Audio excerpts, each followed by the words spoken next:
Today, as every day, we are spewing 162 million tons of man-made, heat-trapping, global warming pollution into the sky.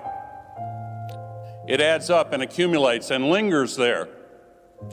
On average, each molecule lingers 100 years, and the accumulated amount now traps as much extra heat as would be released by 600,000 Hiroshima-class atomic bombs exploding every day on our planet. That's why we're seeing these disasters. Hello and welcome to All Indians Matter. I'm Ashraf Engineer. The 2022 United Nations Climate Change Conference, or Conference of the Parties of the United Nations Framework Convention on Climate Change, you might know it better as COP27, has just ended in Sharm el-Sheikh, Egypt. As expected, advanced countries focused on developing nations phasing out fossil fuels and transitioning to renewable energy, and tensions between the two groups over who should bear the cost of reversing global warming were on full display. It's the poorer countries that bear the brunt of climate impact, and no form of it is as stark as internal climate refugees, those displaced and forced to migrate within their own countries due to extreme weather events such as floods, landslides, droughts, and forest fires. All of this is on the rise in India, which is highly vulnerable to climate change, with 80% of the population living in districts that are at risk of extreme hydromet disasters.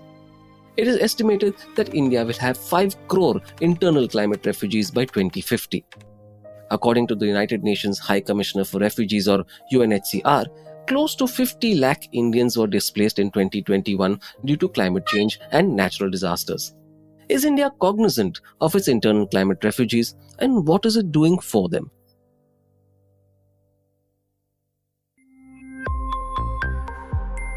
All Indians Matter. The UNHCR's annual Global Trends report said there were 2.37 crore new internal displacements across the world due to disasters last year. India, as I said, accounted for 50 lakh, the third highest in the world after China at 60 lakh and the Philippines at 57 lakh. According to the Internal Displacement Monitoring Center, in 2020, 38.56 lakh people were displaced by environmental disasters in India. This was 989 times more than the 3,900 persons displaced by conflicts. In contrast, the number of Indians displaced due to disasters in 2019 was 27 lakh. But what are internal climate refugees, who are known by many names such as environmental migrants, climate change-induced migrants, and environmentally displaced people? First of all, climate refugees are not migrants. Migrants shift to other areas for better livelihoods or socio-cultural or political reasons, and they have the option of returning. A refugee, on the other hand, is forced to move due to certain circumstances such as war, and returning to their place of origin is nearly impossible. So climate refugees are forced to move due to events like salination, sea level rise, extreme heat waves, and desertification. Here too, there are long-lasting impacts such as loss of livelihood, food, and water. In most cases, a return home is next to impossible.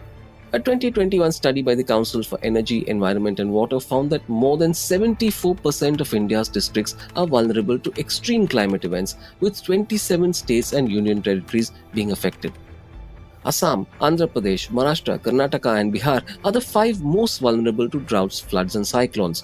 Meanwhile, an intergovernmental panel on climate change said that Odisha, Assam, Meghalaya, Tripura, West Bengal, Bihar, Jharkhand, Chhattisgarh, Uttar Pradesh, Haryana and Punjab will be most severely affected due to global warming. If emissions continue rising, all states will have areas that experience temperatures of 30 degrees Celsius or more, the report said. Usually, those displaced by climate migrate within their countries, and many nations have laws that offer them protection and welfare, terming them as internally displaced.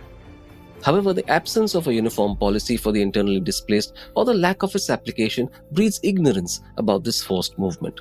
Internationally, this is better understood. For example, the UN Global Compact on Migration 2018 offers a blueprint advocating quote-unquote more predictable and equitable responsibility sharing, recognizing that a sustainable solution to refugee situations cannot be achieved without internal cooperation. However, this is too vague and non-binding. Another factor going against awareness about climate refugees is that their migration is not always driven by extreme events like storms and floods that get a lot of news coverage. Often, it's slow onset events like sea level rise or saline water intruding into agricultural land that forces them to leave their homes. The last is particularly true of India, where uncertain weather patterns such as deviations in rainfall and temperatures have made many regions unsuitable for agriculture. No wonder the Global Climate Risk Index 2021 includes India in the top 10 countries most affected by climate change. This has led to migration to urban areas, and the COVID-19 pandemic added to that pressure. Obviously, the quality of life of these migrants is abysmal. Our cities aren't known for their infrastructure or population management, especially on the health front, and these refugees are often the worst off. They end up competing for the same jobs, usually unskilled and underpaid, at construction sites. This population gathers on the marginalized areas of cities in congested slums, leaving them vulnerable to disease and with little access to education or social progress. Let's take a look at the long tail of the impact of climate change on the poor.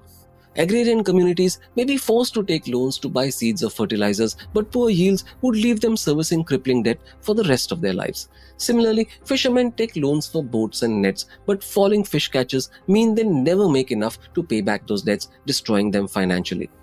What's ironic is that these poor people are the least responsible for climate change, and any impact on them escalates pre-existing social inequalities. It's a substantial challenge, and the first thing India needs to do is fill the missing data gap. We need adequate, accurate records of climate refugees across states. I'm referring to occupation, income level, basic services needed. This will shape policies and guide budgetary allocations.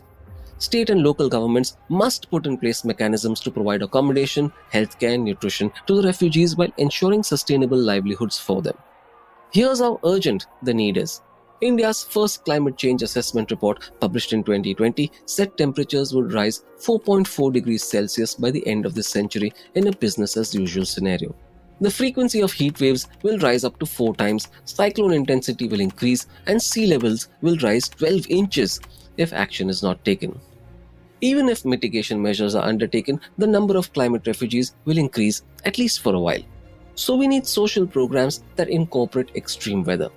The Mahatma Gandhi National Rural Employment Guarantee Scheme, or Manrega, is often cited as a possible social security solution. It guarantees 100 days of work per year to every household, but this government isn't invested in it. As a result, there are withheld or delayed payments, and work is not always provided. This makes it an unviable safety net. So policymakers must integrate resilience into the agriculture system, make our cities less vulnerable to population explosions, and they must plan to finance rehabilitation and reconstruction efforts after climate-induced turmoil. Unfortunately, administrative lethargy and the lack of awareness is worsening the suffering of climate refugees. This is unjust to them. As I said, they are least responsible for the crisis they find themselves in, and urgent action must be taken to sustain them.